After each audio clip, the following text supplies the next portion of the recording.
Padre, para muchos sectores y para muchos venezolanos, no puedo cuantificarlo acá, en este momento. La Iglesia Católica o la jerarquía de la Iglesia Católica tiene una actitud sesgada frente a la situación del país. El pueblo chavista se siente muchas veces desasistido de la Iglesia por esas circunstancias. Yo quisiera que no fuera así. Yo soy católico. Pero, ¿qué opina usted sobre esta situación? Yo tampoco quisiera que fuera así, porque es doloroso para la gente, para el pueblo, cuando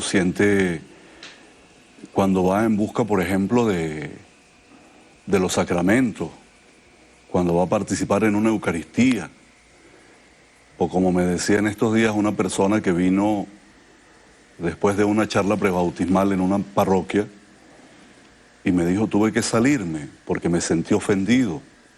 El padre no me estaba hablando del compromiso cristiano que yo tenía que asumir como padre de mi hijo, sino que se puso a hablar de política y de política partidista.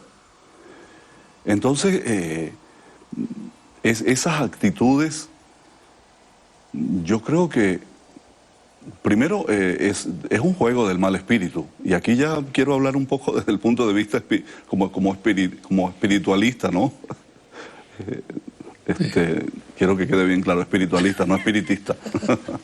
Sí, le entiendo. Porque es que así nos trabaja el mal. La iglesia tiene que entender, la iglesia, digo yo, a nivel del pastoreo, de los pastores, a nivel de la conferencia episcopal, de nosotros los que tenemos la misión pastoral, que el mal espíritu nos puede trabajar por allí y terminar gastando el tiempo en algo que debería ser mucho más útil para ese pueblo, que es el pueblo que Dios me ha encomendado. Te pongo un ejemplo. Y aquí voy a ser muy claro, en el mes de enero, esta es mi opinión, yo esperaba en el mes de enero, porque estamos en el mes de la familia, en el año de la familia, en el año en el que se está discutiendo y ha habido un sínodo sobre la familia y el Papa Francisco ha invitado a la reflexión sobre el tema de la familia en el mundo, dentro de la iglesia. Yo decía, qué bueno sería que nuestros obispos en este enero produjeran un documento sobre la familia, ya que el tema, como te decía al inicio, es de valores, que nos dieran línea por dónde vamos a abordar el tema familiar en el contexto político que vivimos, ok, pero la familia, y cómo la aborda la iglesia desde los valores cristianos, desde los valores evangélicos. Yo les diría más sencillito todavía para no ir al evangelio total. Vamos a agarrar la parábola del buen samaritano y vamos a ver qué encontramos ahí de valores que pueda yo cultivar en la familia. Porque lo he vivido trabajándolo en los barrios con la gente. Y hay que ver todas las cosas que van encontrando. Eso lo esperaba yo. Y resulta que me encuentro con un documento que es netamente, o yo diría que prácticamente un altísimo porcentaje político, y político con un sesgo partidista, que no hace nada bien. No hace nada bien al cuerpo que es la iglesia, al pueblo de Dios que es el cuerpo de la iglesia, que son los miembros de Cristo. Eso que usted dice, ¿evidencia acaso una contradicción entre el mensaje humano, amplio, generoso, novedoso además, del Papa Francisco y el lenguaje que emplea la conferencia episcopal, por ejemplo? Yo no creo que ellos estén tal vez polemizando con el Papa, sino que nos encerramos muchísimo dentro de la situación venezolana y ese es el peligro. Mira, José Vicente, a mí me deja extrañadísimo cuando veo algunos análisis, algunos analistas a nivel eclesiástico y analistas también a nivel político civil, ¿no? Especialistas.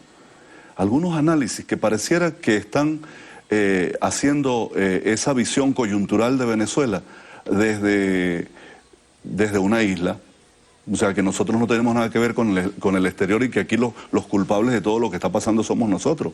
No, hermano, mira, en este momento, en un mundo globalizado, hacer un análisis coyuntural sin tomar en cuenta la injerencia extranjera, la injerencia internacional, la injerencia de las grandes corporaciones mediáticas. Es un análisis pobre, pobrísimo. ¿Acaso nosotros Algo podemos...? tan concreto como ¿Ah? el decreto ley de Obama. Por eso, por ejemplo, si en este momento hiciéramos un análisis coyuntural e ignoramos eso, o sea, ¿dónde estamos? Cualquiera me pregunta, bueno, ¿y tú? ¿Tú que no piensas en lo que viene, en lo que entra, en lo que sucede en contra de tu país desde fuera, como si nosotros ahorita hiciéramos un análisis coyuntural de Ucrania y no tomáramos en cuenta toda la influencia que tuvo la Unión Europea y la OTAN para que eso ocurriera, y los Estados Unidos? O sea, si yo voy y miro Ucrania y digo, no, son ellos los de la culpa porque no se entendieron, porque no dialogaron, seguramente tenían mucho de culpa, pero ningún análisis coyuntural en este momento es permitido sin tomar en cuenta la injerencia internacional. ¿Por qué, padre, la jerarquía no asume decididamente, con fervor, con pasión, algo que usted mencionó al comienzo de esta entrevista, el diálogo? El diálogo. ¿Por qué? Porque es pecado. Es pecado dialogar. No, y lo han propuesto. Lo siguen proponiendo, el diálogo. ¿Pero de qué manera? El problema es que cuando yo pierdo la capacidad de ser terreno de diálogo, terreno de encuentro, y yo creo que muchas de estas declaraciones que se han dado, muchos de estos documentos que ha sacado la Conferencia Episcopal, se han revertido en contra de la posibilidad de que la conferencia y de que la iglesia a nivel jerárquico sea espacio de diálogo. En la medida en que tú te polarizas, pierdes la posibilidad de dialogar. En la medida en que aceptas al otro, en la medida en que le concedes al otro. O sea, por favor, cuando uno ve análisis en los que se dice desde sectores eclesiales que este país se está cayendo a pedazos, pero cuando tú vas y entras en medio del pueblo y te encuentras con que esa persona tiene un apartamento amoblado, con que esa persona tiene médico, con que esa persona tiene una abuela o un abuelo en la casa que ahora tiene su pensión y que la cobra, que tiene su mercal, que tiene educación, ¿cómo yo me polarizo de tal modo para no ver eso? Hay que verlo, hay que ver, bueno, sí, que hay errores, claro que los hay, acepto. Yo no estoy proponiendo que tiene que existir una conferencia episcopal o un clero venezolano plegado con el gobierno o chavista, no, para nada. No, un clero y una iglesia, diríamos, institucional, que cada día sea más terreno de encuentro por la vía de la comprensión, por la vía de la aceptación del uno y del otro que piensan distinto. Vengan y nos encontramos, como digo y como hacemos muchas veces en la iglesia, vamos a tomarnos de la mano para rezar el Padre Nuestro y todos son distintos, pero nos tomamos de la mano y oramos juntos. ¿Se puede ser optimista en esa dirección? Sí, claro. ¿Hasta cuándo? En esa dirección dice de la iglesia que se preste para el diálogo. Como escenario. Yo creo que el Espíritu Santo nunca abandona a este proyecto que nos entregó Jesús resucitado, ¿no? Y el Espíritu Santo está como germen dentro de la iglesia y se está manifestando desde sus propios miembros. En algún momento surgirán, pienso yo, otras voces que comiencen a optar, como ha surgido esta voz universal del Papa Francisco, que era justamente el Papa que estábamos esperando para la iglesia de este momento.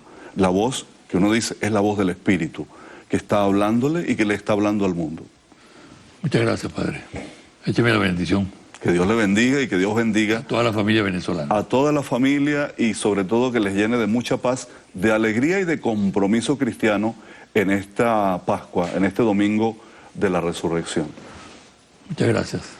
Suerte. Una pausa y al regresar los confidenciales.